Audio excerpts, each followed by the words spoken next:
dear students, my name is Shyam Kishore and you are watching Aspirants Aboard. Guys हम noun chapter पढ़ रहे थे और noun में जो आज हम लोग जो पढ़ने वाले हैं केसेस पढ़ने वाले हैं, हम लोग केस के बारे में पढ़ने वाले हैं. This is very very important. In fact ये नाउन चैप्टर में सबसे ज्यादा इंपॉर्टेंट है. अगर हम हाल फिलहाल के जो पेपर हुए हैं या फिर आजकल जो पेपर होते हैं एसएससी का हो या बैंक का, उसमें जो भी क्वेश्चंस नाउन चैप्टर से आते हैं, ट्रेडिशनल जो हमारा टॉपिक था सिंगुलर प्लूरल या फिर जेंडर या फिर जो अभी तक हम लोगों ने पढ़ा है वहां से क्वेश्चंस पूछने की बजाय केस से सबसे ज्यादा क्वेश्चंस पूछे जाते हैं अगर हम नाउन चैप्टर को देखें तो. So that's why I said this is very very important. Clear? So the very first thing कि ये जो केस है ये क्या होता है. पहली बात तो ये क्या होता है. सबसे पहली चीज मैं आपको एक हिंदी में मैं आपको समझाना चाहता हूं. सपोज एक नाम है Mohan. Mohan is a name. Okay, Mohan एक नाम है. Now every time I need to speak a sentence that consists Mohan as a subject or as an object or say as something else, हमेशा हमारा काम मोहन से नहीं चलेगा. जैसे हिंदी में सोचो, मोहन पढ़ रहा है तो मैंने ये बोला कि मोहन सिर्फ मोहन बोलने से मेरा काम चल गया. बट मैंने ये मार्कर मोहन को दिया तो सिर्फ यहां अगर मैं को नहीं लगाता मोहन के बाद तो ये सेंटेंस एब्सर्ड हो जाता. कभी मोहन के बाद को लगाना पड़ेगा, कभी मोहन के बाद ने लगाना पड़ेगा, कभी मोहन के लिए लगाना पड़ेगा, कभी मोहन से लगाना पड़ेगा.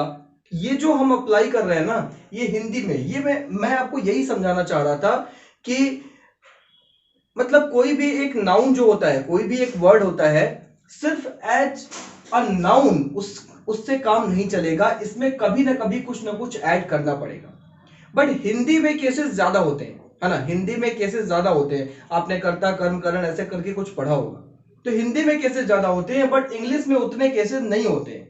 मतलब कि इंग्लिश में हमारे पास वैसे तो देखो 4 केसेस भी कुछ बुक्स में बताए जाते हैं, बट चौथा वाला बिल्कुल इंपॉर्टेंट नहीं है, वोकेटिव केस.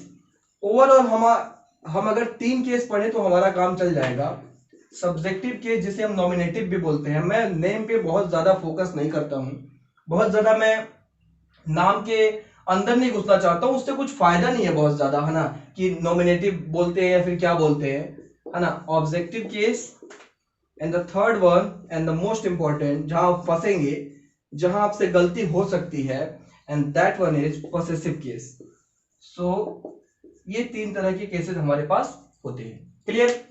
अब फिलहाल हम लोग नाउन चैप्टर पढ़ना है तो नाउन की बात करेंगे.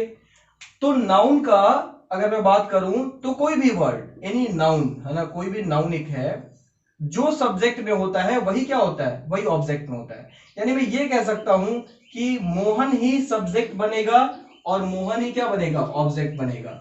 तो इसमें कुछ ज्यादा कंफ्यूजन नहीं है. ठीक है? For example if I am saying कि Mohan is reading a book, so Mohan is reading a book. In this sentence Mohan is what, a subject. But if I say I gave this marker to Mohan, ठीक है, तो यहां पे Mohan last में आया, give के बाद, वर्ब के बाद, तो यहां पे ऑब्जेक्ट है. यहां भी हम मोहन ही बोलेंगे, कुछ और बोलने की जरूरत नहीं है.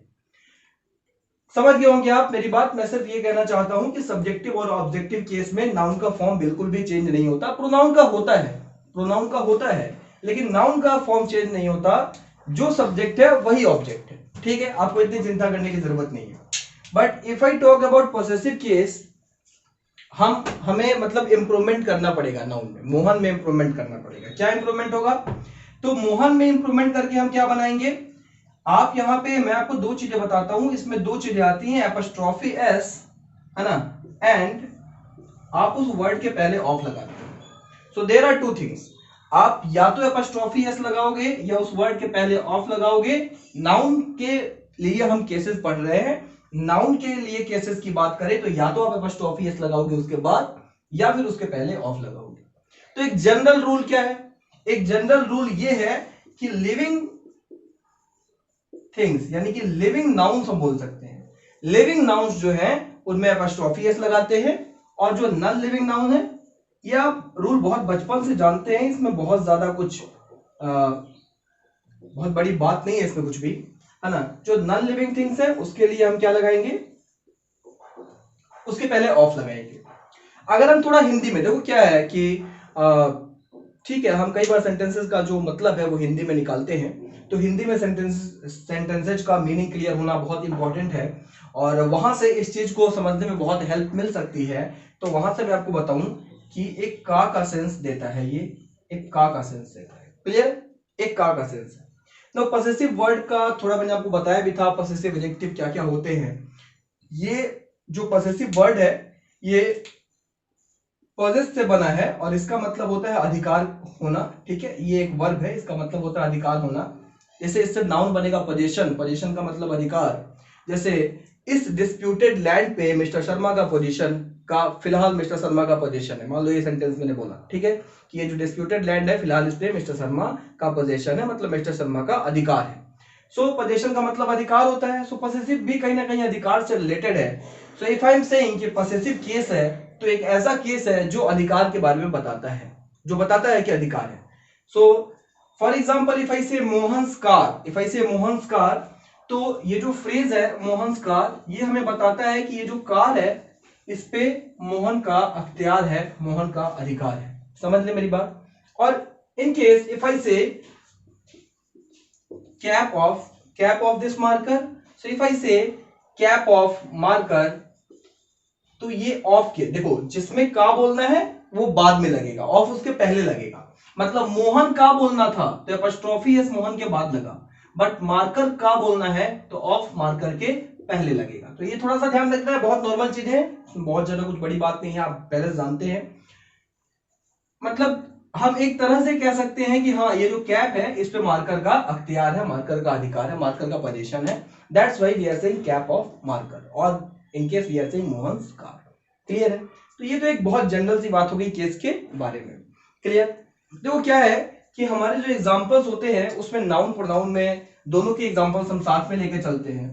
That's why it is better कि हम अभी ही जो केस का पूरा टेबल है उसको पढ़ लें। नाउन का तो मैंने आपको बता दिया, आप एक बार प्रोनाउन का ही है, मतलब प्रोनाउन का भी यही देख लीजिए, जो भी टेबल है प्रोनाउन का केस के बारे में, वो बहुत इंपॉर्टेंट है।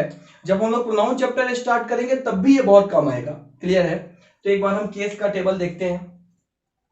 सो सबसे पहले ऑब्वियसली वही सब्जेक्ट है, देन व्हाट ऑब्जेक्ट। ये टेबल बहुत ज्यादा इंपॉर्टेंट है, समझ रहे मेरी बात, ये बहुत ज्यादा इंपॉर्टेंट टेबल है, बचपन से आप इसको कई बार पढ़ चुके होंगे, बट फिर भी मैं आपको ये कहूंगा कि आप बहुत ध्यान से इसको देखिए और इसकी एक एक चीज आपके दिमाग में एकदम पता ना प्रिंट हो जानी चाहिए। ठीक है, ये इस टेबल में गलती की कोई गुंजाइश नहीं है आपके पास, समझ रहे हैं, आपको सब कुछ एकदम तरीके से याद होना चाहिए, पता होना चाहिए। Subject, object, subjective case, objective case, possessive case. Now I would like to tell you कि पॉसेसिव केस भी जो है वो दो तरीके से हम यहाँ पे इसको क्लासिफाई कर सकते हैं, possessive adjective and possessive pronoun. Okay guys, I hope clear होगा। और जो मैं यहां पे लिख रहा हूं ये केस का पार्ट नहीं है, वो एक अलग चीज है ना। Reflexive pronoun, type of pronoun विसेट कि रिफ्लेक्सिव प्रोनाउन है, और इंफेटिक प्रोनाउन भी इसको बोलते हैं। क्या बोलते हैं क्या नहीं छोड़ो, बस इसको याद कर लेना है, एक साथ याद करना आसानी होगी। ठीक है, इसलिए हम इसको एक साथ लेके चल रहे हैं। तो भाई ये टेबल बहुत ज्यादा इंपॉर्टेंट है, आपको बिल्कुल पता होना चाहिए। आई का ऑब्जेक्ट मी होता है और इसका जो पॉसेसिव एडजेक्टिव होता है, यानी कि जब मेरा, सोचो एक बार, अधिकार, यानी जब मैं से रिलेटेड कुछ भी अधिकार की बात होगी तो मैं क्या बोलता हूं, माई बोलता हूं। That's why my is here, यहां पे माइन होगा और यहां पे क्या होगा, myself. Now this is very very important to understand the difference between my and mine. Clear है। इन दोनों के बीच में डिफरेंस ऑब्वियसली ये इक्वल तो है नहीं, ठीक है, ये इक्वल तो नहीं है, ये इक्वल तो नहीं है, फॉर्म के स्ट्रक्चर के लिहाज से इक्वल नहीं है, बट मीनिंग के लिहाज से इक्वल है। ठीक है, ये भी पॉसेसिव है, ये भी पॉसेसिव है, ये भी अधिकार बताता है, ये भी अधिकार बताता है। क्लियर है कि नहीं। ठीक है, तो इसको थोड़ा समझेंगे हम लोग, इसको आपको मैं एग्जांपल से समझाऊंगा, और अगर अभी तक आपको कंफ्यूजन रहा है तो आज के बाद नहीं होगा, ये मेरी गारंटी है। आप बहुत ध्यान से देखते रहिए। ये जो मैंने नॉट इक्वल टू का साइन यहाँ पे यूज किया है, ये नॉट इक्वल टू का साइन सिर्फ ये बता रहा है कि ये स्ट्रक्चर में सेम नहीं है, अदरवाइज मीनिंग में बिल्कुल सेम है। अगर मैं मीनिंग की बात करूं तो ये दोनों सेम है, दोनों ही अधिकार बताते हैं, मीनिंग की ही बात करते हैं। क्लियर है, मीनिंग में सेम है, दोनों दोनों दोनों अधिकार बताते हैं, स्ट्रक्चर में अलग है। तो आई का प्लूरल क्या होता है बेटा, बोलो, वी होता है ना। और वी का ऑब्जेक्ट क्या होगा, us, possessive adjective are, and there is a word ours, ठीक है, there is a word ours, ये पॉसेसिव प्रोनाउन है, एंड यहां पे क्या हो जाएगा, आवर सेल्व्स। तो कुछ कुछ तो गलतियां मैं यहीं से आपको बता दूं कि आपको बिल्कुल नहीं करनी है।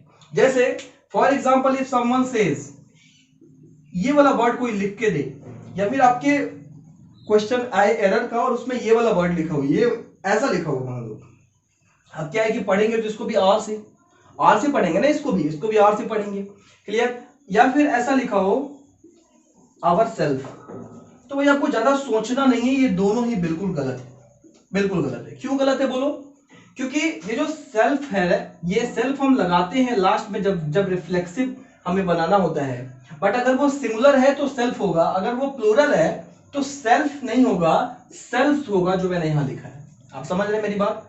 तो क्योंकि वी प्लूरल है, वी सिंगुलर नहीं है, इसलिए वी के साथ कभी भी सेल्फ नहीं लग सकता, सेल्फ ही लगेगा, ठीक है।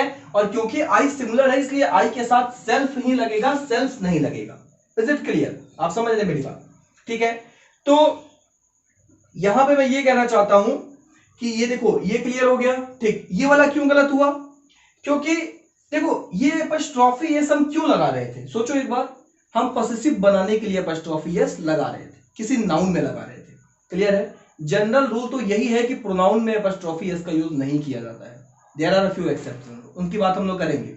जनरल रूल तो यही है कि प्रोनाउन में एपस्ट्रॉफी एस का यूज नहीं किया जाता है, ठीक है। आप यहां पे एपस्ट्रॉफी एस क्यों लगाएंगे, अगर आवर ही सफिशिएंट है पोसेशन का सेंस देने के लिए, तो दोबारा से पोसेशन का सेंस के लिए अगर आप एपस्ट्रॉफी एस लगाएंगे तो क्या ये सुपरफ्लुअस नहीं हो जा रहा है, मुझे बताइए। इसलिए आप इस बात को समझिए कि आवर ऑलरेडी पोसेशन का सेंस देता है, और प्रोनाउन बनाना है तो हम आर्स कर देते हैं, उसमें एस को ऐड कर देते हैं, दोनों में क्या डिफरेंस है देखेंगे।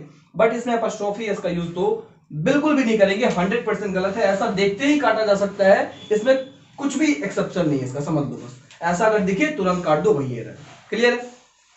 एक और बहुत कॉमन मिस्टेक जो बच्चे करते हैं, मैं अभी बता दूं, ये जनरली एप्लीकेशन में हम लोग योर्स फेथफुली लिखते हैं, मैं बहुत सारे लोगों को देखता हूं योर्स फेथफुली में योर्स फेथफुली ऐसे लिख देते हैं, लास्ट में लिखते हैं ना योर्स ओबीडिएंटली, योर्स फेथफुली, या फिर ऐसा कुछ भी लिखते हैं, तो उसमें क्या ये वाला योर्स, ये बिल्कुल नहीं होता है भाई, ऐसा वर्ड ही नहीं होता, तो ये कैसे होगा बोलो, है ना, ऐसा वर्ड ही नहीं होता है, तो ये कैसे हो सकता है, सिंपल वाला है योर्स फेथफुली, क्लियर। तो ये थोड़ा सा ध्यान रखना है, छोटे छोटे एरर ऐसे भी आ जाते हैं, ये आपको ध्यान रखना चाहिए, क्लियर। नेक्स्ट जो हमारा वर्ड है क्या है बोलो, यू है। यू का ऑब्जेक्ट सेम होता है, मतलब यू ही सब्जेक्ट है, यू ही ऑब्जेक्ट है, clear. You said to me, I said to you, ठीक है, दोनों ही जगह यू ही बोला मैंने, है ना, आई तो मी में बदला, लेकिन यू का यू ही रहा, तो आप समझते हैं, आसान चीजें हैं, your and yours. Now what about reflexive pronoun of you, you का रिफ्लेक्सिव प्रोनाउन क्या होगा, क्या योर सेल्फ होगा या योर सेल्फ्स होगा, आप मुझे बताइए क्या होगा। केसेस में टाइम लगेगा, मेरे ख्याल से 2-3 लेक्चर लग जाएंगे, है ना। मैं थोड़ा कोशिश कर रहा हूं कि लेक्चर्स को छोटा किया जाए, वीडियो अपलोड करने से लेकर एडिटिंग तक, एंड आपको देखने में भी बहुत प्रॉब्लम होती है, मैं इस बात को समझता हूं, ठीक है। खैर देखो यहाँ पे फिलहाल कौन सा सही होगा, तो मैं आपको बताऊं कि दोनों ही सही होगा। क्यों दोनों सही होगा बेटा, क्योंकि सिंपल सी बात है, यू सिंगुलर भी होता है, प्लूरल भी। तो जब यू सिंगुलर होगा तो सेल्फ होगा, जब यू प्लूरल होगा तो योर सेल्फ होगा, तो दोनों ही सही है, इसमें कुछ ज्यादा बड़ी बात नहीं है। नेक्स्ट हमारा क्या है, यू के बाद ही, शी एंड इट। मैं एक बार ऊपर ही इसको लिखता हूं, आप नोट कर सकते हैं चाहे तो, है ना, ये पॉसेसिव प्रोनाउन, रिफ्लेक्सिव प्रोनाउन ऊपर आपको दिखेगा। मैं केवल कंप्लीट करना चाहता हूं, इफ आई से ही का ऑब्जेक्ट हिम होता है, पॉसेसिव एडजेक्टिव हिज होता है, यहाँ पे क्या होता है, बिल्कुल सेम, ये दोनों सेम है, बिल्कुल जैसे ये दोनों सेम है, ये दोनों भी सेम है, और यहाँ पे क्या होगा बोलो, हिमसेल्फ। ऑब्वियसली ही क्या है, सिंगुलर, तो हिमसेल्फ ही लिखना पड़ेगा। नेक्स्ट व्हाट अबाउट सी, सो सी का हर, यहाँ पे भी हर, मतलब ये इस बार ये दोनों सेम है, तो जो सेम है उसको मैं सर्कल कर रहा हूँ, ठीक है, आपको ध्यान रखना पड़ेगा थोड़ा। एंड यहाँ पे जो होगा वो क्या होगा, हर्स होगा, and then what we have, herself, clear, okay guys, ठीक है।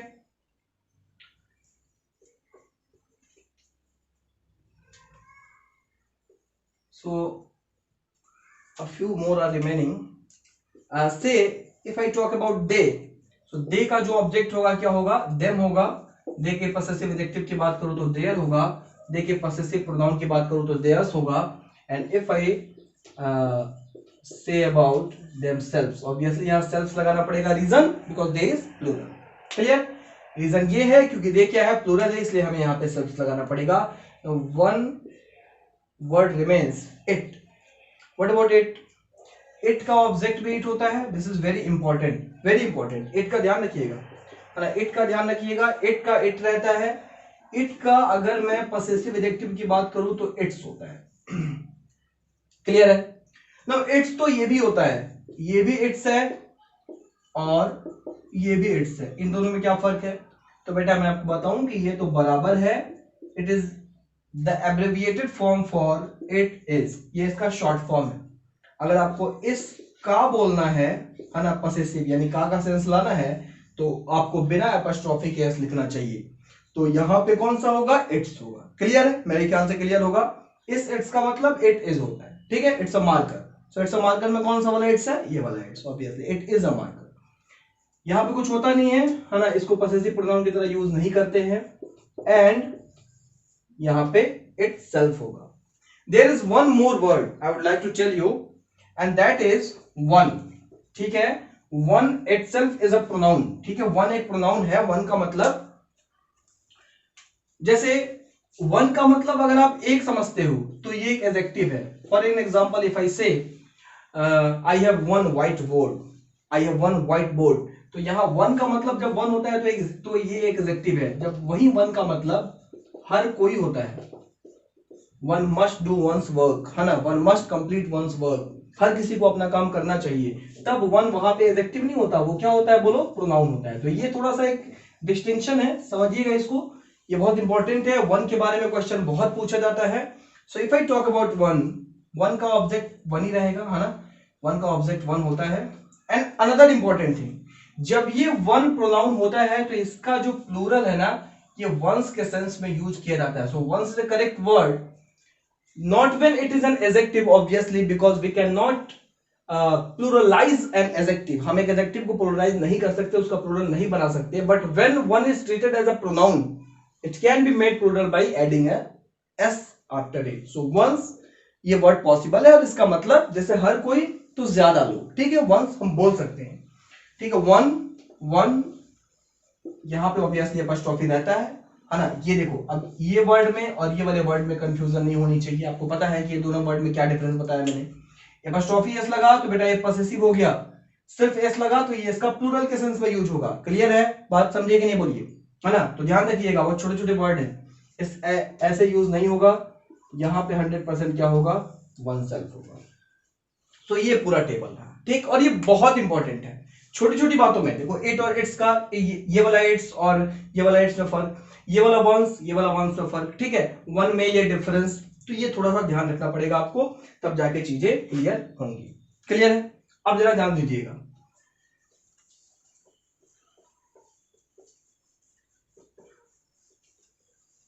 मैं आपको थोड़ा सा समझाता हूं।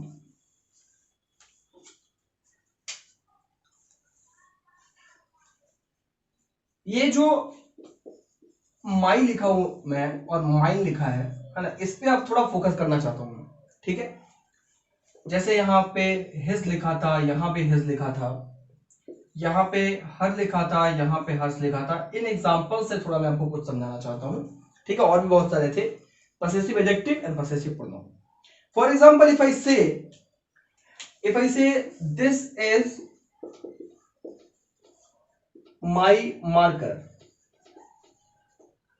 ठीक है, दिस इज माई मार्कर। तो क्योंकि ये जो वर्ड्स मैंने यहां पे लिखे हैं, समझिएगा बात को, क्योंकि जो वर्ड्स मैंने यहां पे लिखे हैं ये पॉसेसिव एडजेक्टिव, ठीक है।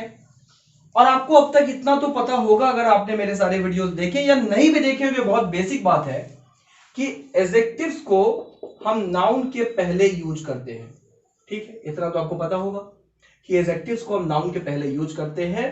तो इसका मतलब इस कॉलम के सारे वर्ड्स, यानी कि your, our, their, one's, its, जो भी इसमें आए हैं, वो सारे के सारे वर्ड्स को जनरली या फिर इन मोस्ट ऑफ द केसेस, एक आध एक्सेप्शन है मैं आपको भी बताऊंगा, ठीक है, in in most of the cases हम इसको नाउन के पहले ही यूज करेंगे, ये तो तय है ना, और होना भी चाहिए। व्हाई? बिकॉज ये सारे के सारे एडजेक्टिव है, तो एडजेक्टिव है तो नाउन के पहले आने चाहिए। क्लियर है कि नहीं बोलो? बट इस कॉलम के जो वर्ड्स हैं ये एडजेक्टिव नहीं है, ये क्या है? पॉसेसिव तो है बट ये प्रोनाउन है। और प्रोनाउन का काम क्या होता है सेंटेंस में?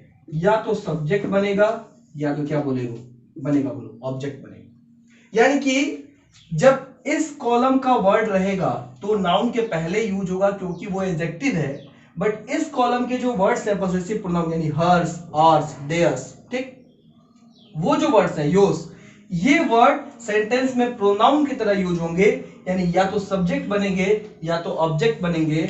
और सब्जेक्ट कहां आता है बोलो? वर्ब के पहले, और ऑब्जेक्ट कहां आता है? वर्ब के बाद। यानी कि ये या तो सेंटेंस के स्टार्टिंग में या सेंटेंस के, ये कहने वाली बात है, ये कहने वाली बात है। क्लॉज होता है एक, अगर एक क्लॉज के हिसाब से सोचा जाए तो एक क्लॉज में आप देखेंगे तो जैसे एक सेंटेंस में बहुत सारे क्लॉजेस हो सकते हैं, एक सेंटेंस में बहुत सारे क्लॉजेस हो सकते हैं, ठीक है। उस पूरे सेंटेंस में एक छोटे से क्लॉज में, ठीक है, अगर हम देखेंगे तो ये जो वर्ड्स हैं ये या तो वर्ब के पहले आएंगे या तो वर्ब के बाद में। क्यों आएंगे? क्योंकि या तो ये सब्जेक्ट की तरह यूज होंगे या तो ऑब्जेक्ट की तरह यूज होंगे। क्यों भाई? क्योंकि ये प्रोनाउन है, क्योंकि ये क्या है बोलो? प्रोनाउन है। और ये कहां यूज होंगे? तो नाउन के पहले यूज होंगे। अब जैसे ये मेरा मार्कर है, इस बात को कहने के दो तरीके हैं, दिस इज माई मार्कर, और इफ आई से this marker is mine, this marker is mine. अब दिस मार्कर इज माइन में कैसे भाई? अब देखो यहां का माइन और यहां का माई मार्कर, ठीक है, ये आपस में इक्वल है, हुआ कि नहीं इक्वल बोलो? यानी कि मैं ये कह सकता हूं कि पॉसेसिव एडजेक्टिव के बाद ऑब्वियसली एक नाउन आएगा, और ये इक्वल है, ये स्ट्रक्चर एक पॉसेसिव प्रोनाउन के। ये पूरी की पूरी बात होगी साहब, ठीक है। जैसे माई पेन को रिप्लेस कर सकते हैं माइन से, हिज कार को सिर्फ हिज से भी रिप्लेस कर सकता हूं। दिस इज वेरी इंपॉर्टेंट, ये कंफ्यूजिंग है, ये कंफ्यूजिंग है, यहां पे आप देख रहे होंगे, ठीक है, यहां पे थोड़ा कंफ्यूजिंग है। फॉर एग्जाम्पल जैसे देखो यहां मैंने माइन को कैसे यूज करके दिखाया आपको? ऑब्जेक्ट की तरह यूज करके दिखाया कि नहीं बोलो? ऑब्जेक्ट की तरह यूज करके दिखाया। कैसे? क्योंकि यहां का जो इज है वो एक वर्ब है कि नहीं बोलो? और ये इज क्योंकि एक वर्ब है, इसलिए वर्ब के बाद माइन आया है, तो यहां पे माइन ऑब्जेक्ट की तरह बिहेव कर रहा है, और करना चाहिए क्योंकि एक पॉसेसिव प्रोनाउन है। समझ रहे आप मेरी बात? अब मैं आपको ये दिखाता हूं कि माइन को, है ना, माइन को हम सब्जेक्ट की तरह कैसे यूज करेंगे, ठीक है, माइन को हम सब्जेक्ट की तरह कैसे यूज करेंगे। फॉर एग्जाम्पल इफ आई से your car is,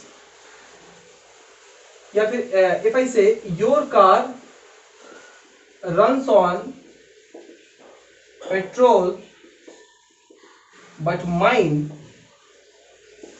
runs on diesel, ठीक है, but mine runs on diesel.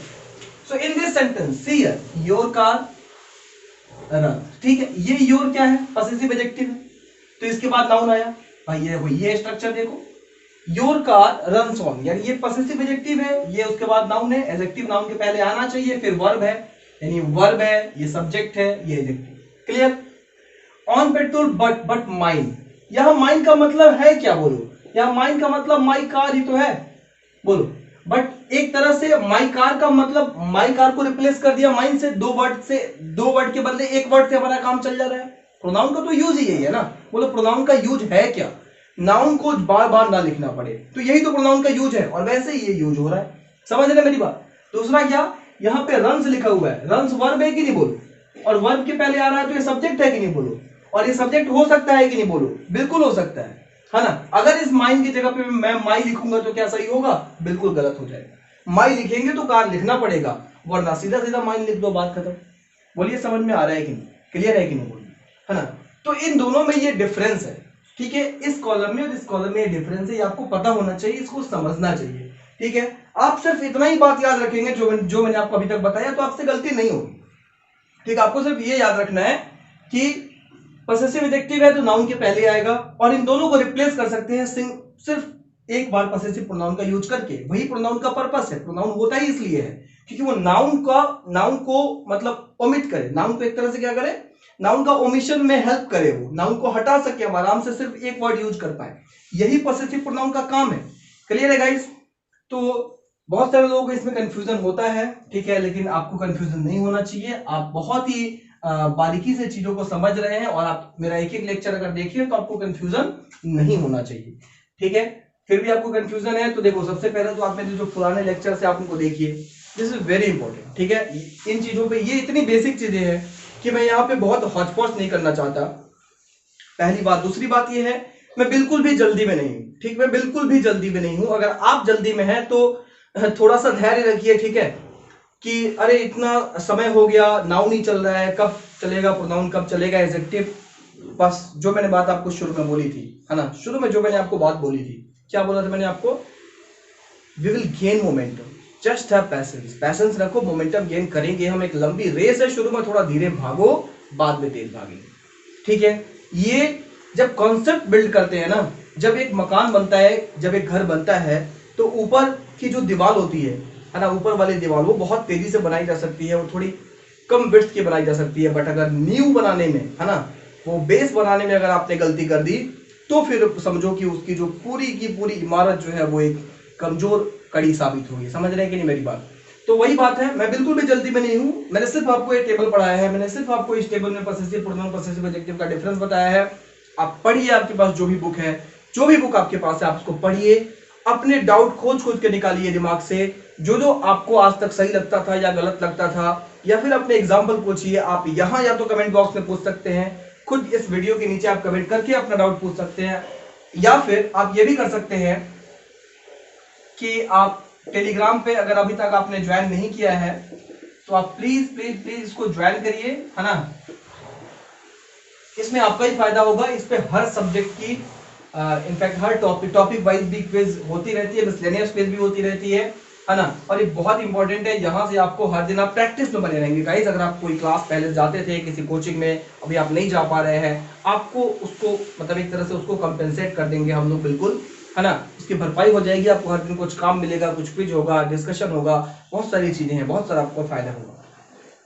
एक और चीज मैं कहना चाहता हूं, किसी ने एक क्वेश्चन पूछा था मेरे एक वीडियो के नीचे, है ना, कि और I was just unable to find that comment again, है ना। मैंने बहुत खोजा बट एग्जैक्टली मैं उस कमेंट तक पहुंच नहीं पाया, तो मैं रिप्लाई करता, है ना। उनका ये क्वेश्चन था कि ट्यूटर का फेमिनिन क्या होगा। अगर आप ये वीडियो देख रहे हैं तो आप प्लीज यहां से इस बात को समझिए, ठीक है। ये ट्यूटर का फेमिनिन जेंडर क्या होगा, ये क्वेश्चन पूछा गया है कमेंट में, ठीक है। किसी वीडियो के कमेंट में ये क्वेश्चन था, मैंने देखा था।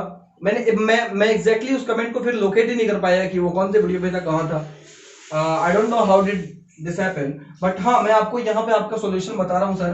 ट्यूटर जो है, एक तो देखो, मोस्ट ऑफ द केसेस इसको बिल्कुल भी कॉमन जेंडर की तरह यूज कर सकते हैं। For example teacher, doctor, student, engineer, है ना, बहुत सारे ऐसे वर्ड्स हैं। टीचर कहने से पता नहीं चलता कि मेल टीचर है या फीमेल टीचर है, ठीक है। तो ऐसे हम यूज कर सकते हैं ऑब्वियसली, है ना। इफ आई से ट्यूटर, तो it does not simply mean कि मतलब you can not be sure of it, you can not be sure कि मेल है या फीमेल है।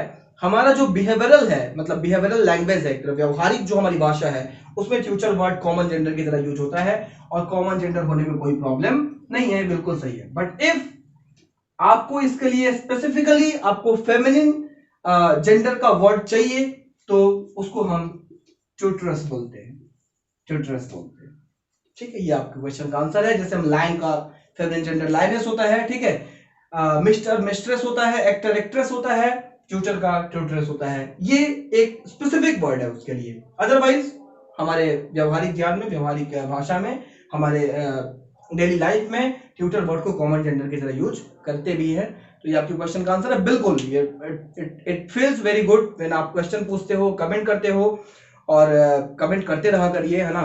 और जो भी वीडियोस अभी तक आपने नहीं देखे हैं, उन वीडियोस को बिल्कुल देखिए, ठीक है। टेलीग्राम का लिंक ज्वाइन कीजिए, यहाँ आप क्विजेस दे सकते हैं।